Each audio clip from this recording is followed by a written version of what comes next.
What up, y'all? Welcome to the Clocked In Podcast. It's your boy Caleb. I got a special guest today. Introduce yourself, brother. Mark Lyons was a point guard shooting guard at Xavier, point guard at Arizona. I've been overseas for about 11 years now. I'm from New York, and yeah, I'm here to show love for my boy Caleb. You already know. My God, appreciate you, bro. All right, bro. So talk a little about where you from. What your upbringing was like, buddy. I'm from upstate New York. I'm from Albany, New York. Was raised in Schenectady, New York. My upbringing was more so like I started off as a baseball player for real. A lot of people in my hood was baseball for some reason. And then once I moved from Albany to Connect, I just picked up the basketball. And my big brother was like, I remember one day I brought the baseball bat and everything up to the park. My Yeah. big brother was screaming. He was out. He seen me walk into the park. He just started screaming, "Bring that shit home!" I'm like, "Wait, what you talking about?"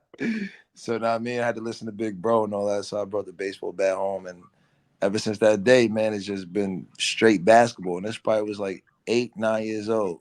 From 8 to 9 years Man. old, it's been straight basketball, man. So that was Yeah. kind of Yeah. like started and all that. Nah, it's fire. But the first time, this is crazy. I never told you this. The first time I ever saw you play, my best friend Jordan, he was playing in King of Kings. Remember that summer league? Ah, Yeah, yeah, yeah. boy, So that's the DK first run. time I. Yeah, yeah. That's the first time I saw you play.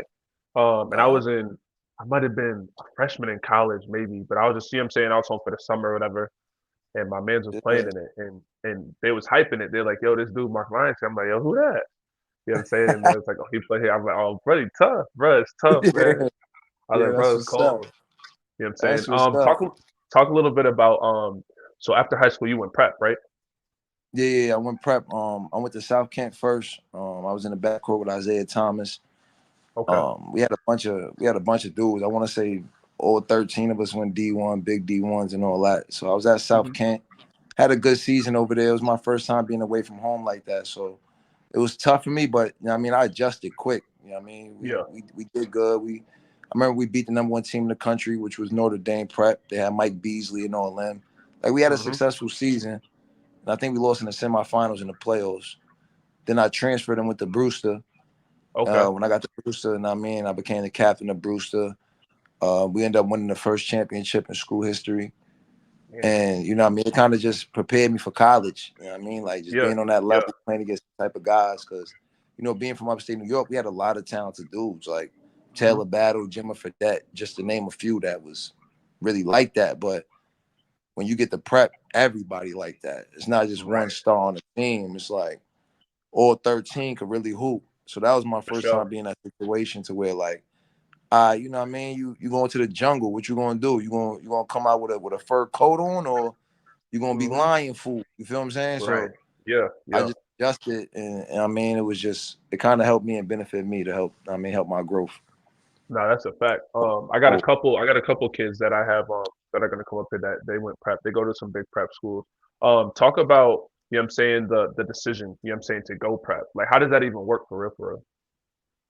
honestly, I got lucky. I'm gonna be real with you. I got lucky. They had a tournament in Syracuse Dome. It was a tournament up at Cuse, and it was a bunch of the top AAU programs, and a lot of people brought their high school teams there. So South Kent brought their prep school team there, and we played against them.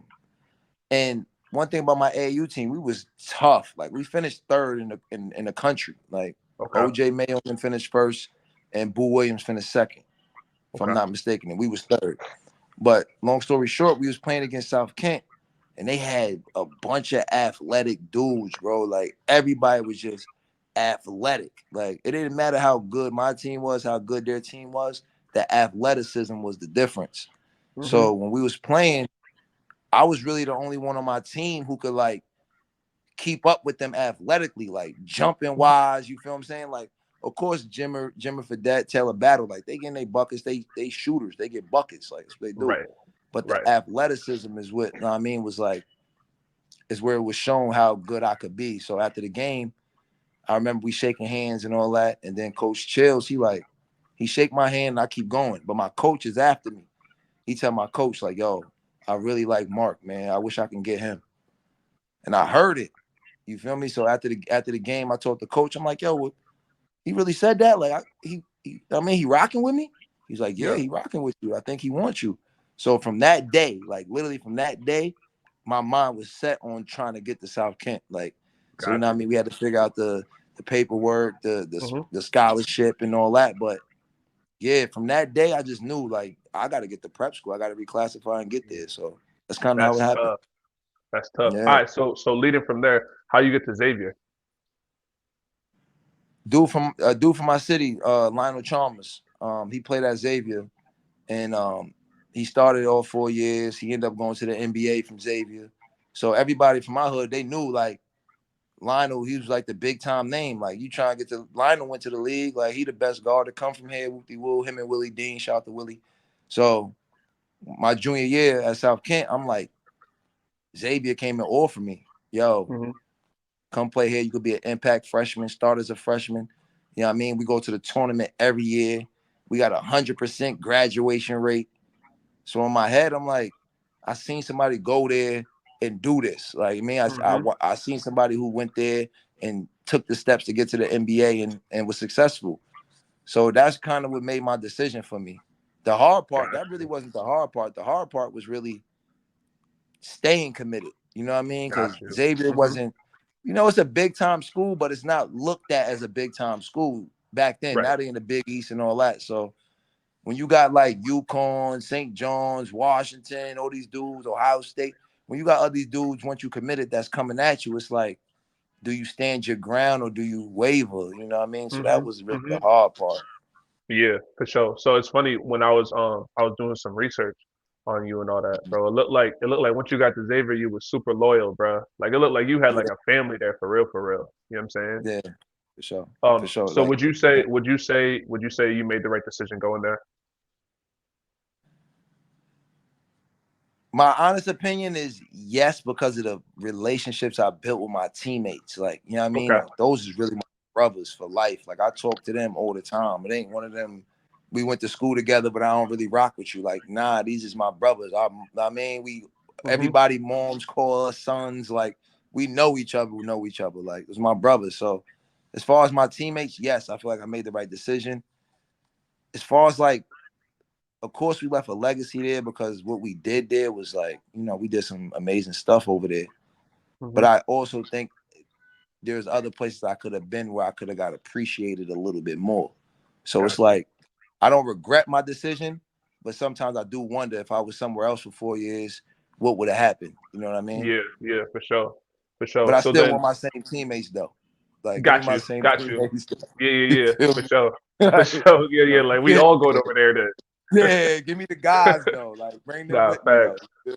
Facts. So let's transition. So then after Xavier, Arizona, right? So what led up to that and why and did you enjoy it over there too?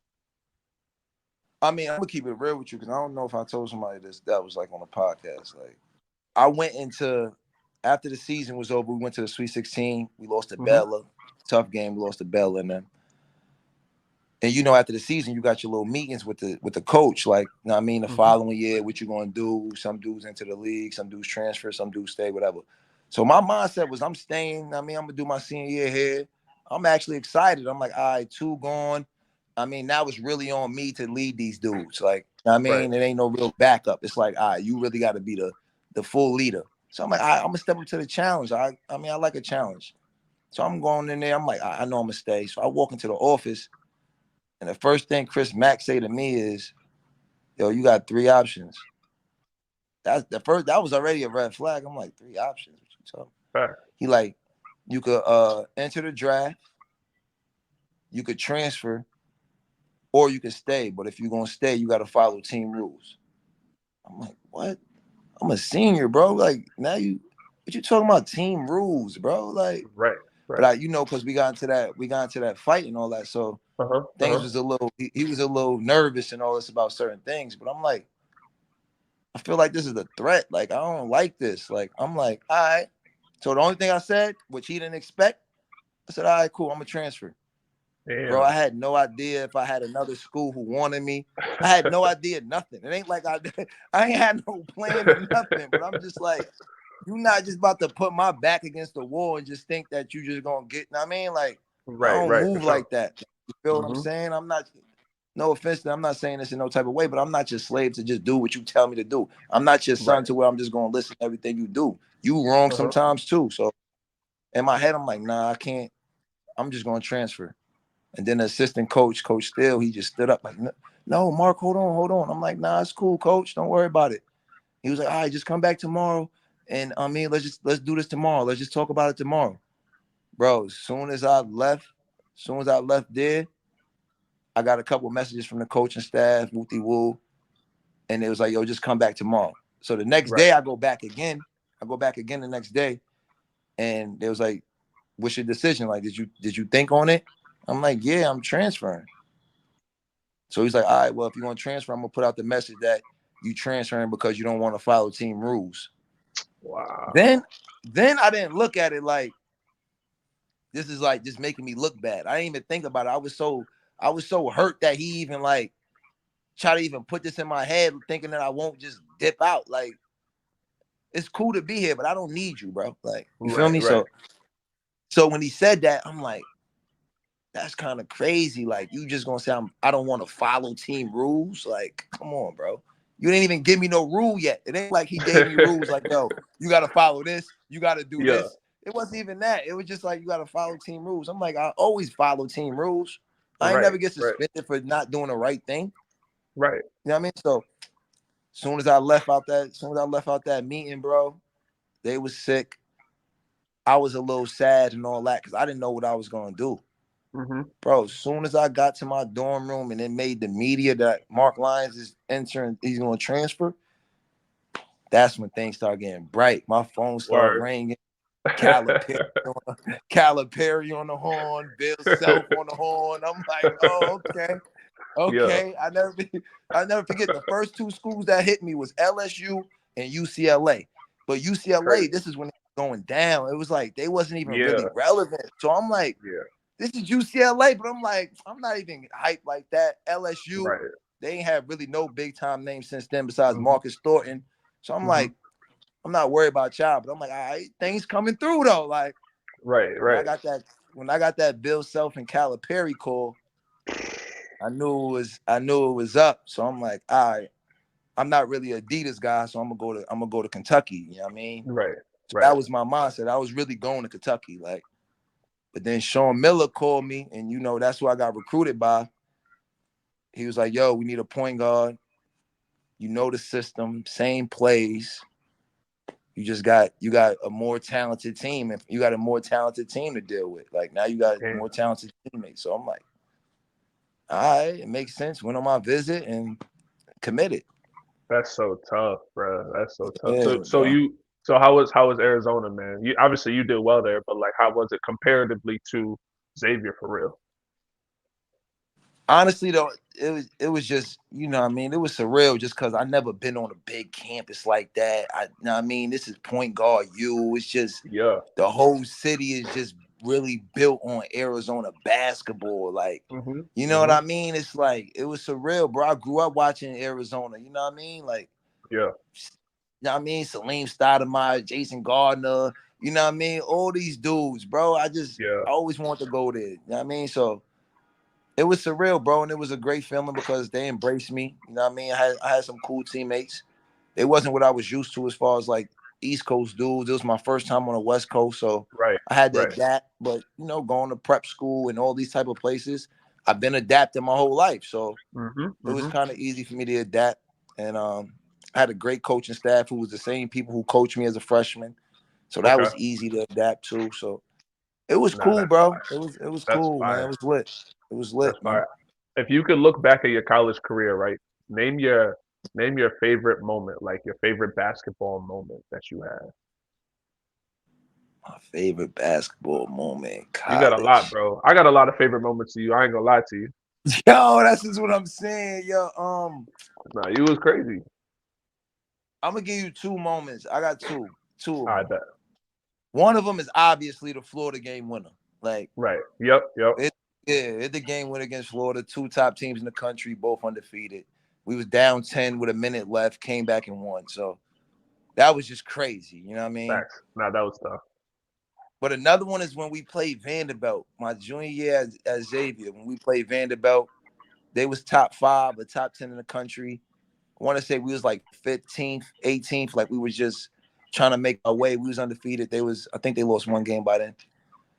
And I knew the media thought we was gonna lose. You know what I mean? And we went in there and got busy. Like me Damn. and two just went in there and got busy on the road. You know what I mean? They had 3 NBA players on their team. Like we just went over there and just got busy. And that was really the game where it was like, all right, we could play against anybody. Like we solidified Right. ourselves. Like we had that confidence. Like, all right, we could beat anybody.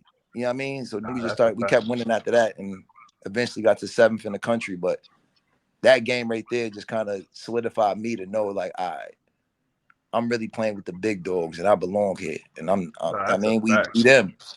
You know That's what I a mean? fact. So When you look back at your college career, who were some of uh, the toughest players you played against?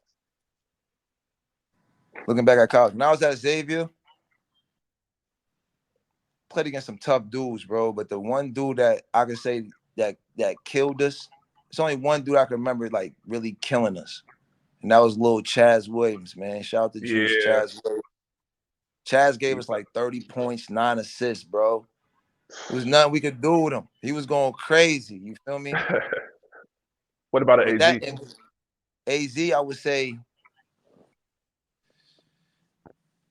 AZ, I would say it was a lot of NBA dudes in that conference Yeah. that year. But I say Justin Okay. Cobbs and Jordan Adams from Okay. UCLA. Okay. Those two was probably the toughest because like if I was when I was at Xavier and I was at Arizona, if I named the best players overall that we played, it wouldn't be the dudes that I named. But those are the Got you. dudes that was really the hardest to guard. Like Right. the other dudes, you know what I mean? They was good players, you know what I mean? Some of Hmm. them overrated, some of them wasn't, but those are the dudes I can say like, all right, they really cooked when we played against them. Like No, that's they a really fact. cooked. All right. So after Arizona, you get ready for I'm assuming the draft, right? Mm. Yeah, So after 2013. that, yeah. So 2013, you get ready for the draft. What was that process like? You know what I'm saying? I've seen like the YouTube videos of you. You know what I'm saying? They got the whole clip of you. You know what I'm saying? Doing stuff for teams and stuff. But what was that like for real? The real thing was like my first agent, I wasn't really getting as many workouts as I feel like I should have been getting. Like I was just coming from leading the NCAA tournament and scoring, bro. So like went to the Sweet 16, Hmm. went against the best defender, Aaron Craft, went at him, had like 27.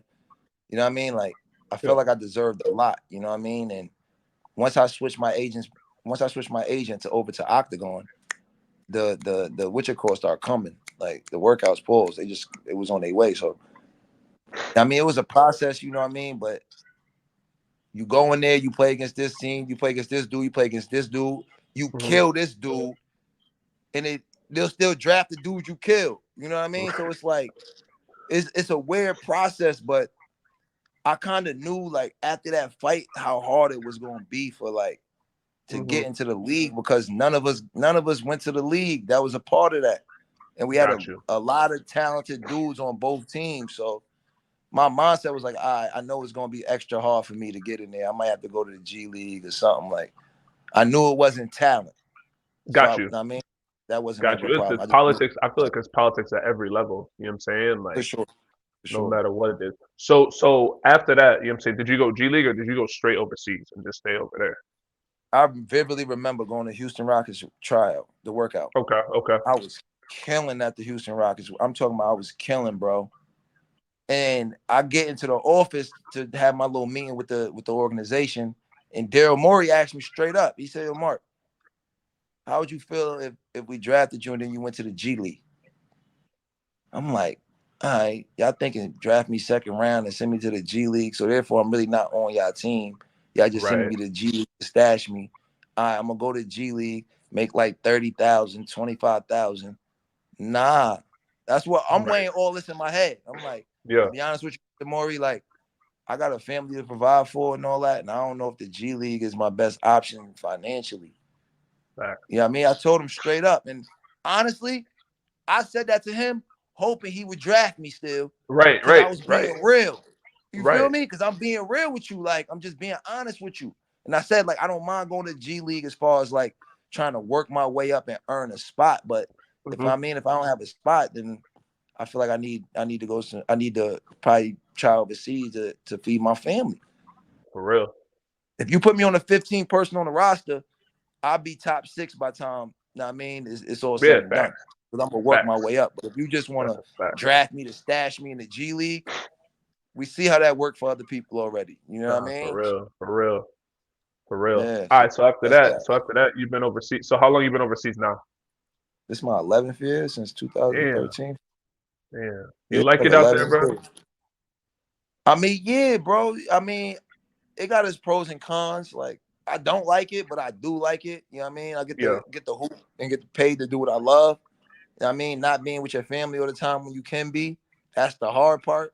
If you're in a Yeah. city that ain't got shit to do, it's another hard part. But if you're in a city that got stuff to do, other dudes that you hoop with, teammates that's around you, oh, you can have a great time. So, you know what I mean? There's Right. pros and cons to it. But like I said, I always had to adapt since I was 16 years old, 15 years old. So it's kind of natural for me at this point. Nah, I feel that. All right, so this is probably one of my favorite segments of the show. I ask everybody this question. Mhm. We talk about pain and loss, you know what I'm saying? And for me personally, like I've been through a lot, and I feel like a lot of it's molded me to be the man that I am today, you feel me? So, for sure. When you look back at your life, you know what I'm saying, is there think of one specific moment or just one time in your life where you experienced some type of pain or loss, but it projected you, you know what I'm saying, propelled you to be who you are today. What would you say that would be for you? Um, sheesh, I took a lot of losses in my life, bro. Sheesh, especially deaths. But Yeah, I'll probably say the biggest one was when my big bro Xavier died, man. He was the best basketball player for my hood. He was supposed to go D1. Like he was 6'4", brolic, but he was a point guard. Like he was super tough. And losing him, like, it kind of woke me up to like, all right, you going hard, you're doing everything that you need to do to get to where you need to go, but you need to lock in extra. Like, that was just the extra motivation, and that's why I end up sticking with my commitment to Xavier. That's why, you right. know what I mean, like, because I was still in high school when this happened, and that's the reason why I went to Xavier because my big brother name, you feel me, and I felt like Yeah. it was the right place for me. I feel like it was all meant to be. Nah, I feel that. I feel that. Kind of staying on that same kind of topic, right? Mhm. What is some advice you would give to these younger dudes, bro, that's going through it? I feel like sometimes like we not old, but like I feel like older heads, they kind of look at the younger generation like they just like they wild, they rambunctious, they I feel like they don't vibe with them though. They don't connect with them for real. Yep, You know what I'm saying? yep, yep. And But what's some they forget advice you we would the give same these way. young dudes? Yeah, yeah. That's Um, going through it, bro. Like whether it's losses from deaths, you know what I'm saying? Or just the, you know how it is, bro, like the environment, like where we come from for real. for sure. The advice I would give him, bro, honestly, it's already written, bro. The story already written. And what I mean by that is you gotta put in that work, you gotta put in that pain, whatever your craft is, even if it's not basketball. Whatever your craft is, you really gotta put in that extra work, that pain to get to where you want to go. But don't let your emotions know what I mean, oversaturate.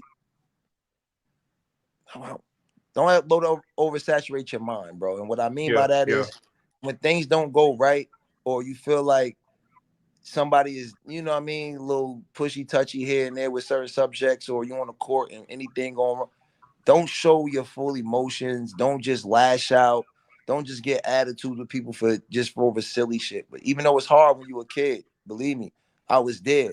But looking back on the things that I did, the chip I had on my shoulder, the lashing out over any little thing because I wanted to make it. It was all out of love, and you know what I mean. It was tough love, me just trying to make it. It was never me being a bad kid. It was just I wanted it so much. You feel what I'm saying? Like I want to be yeah, successful so bad. yeah. So, but my story was already written.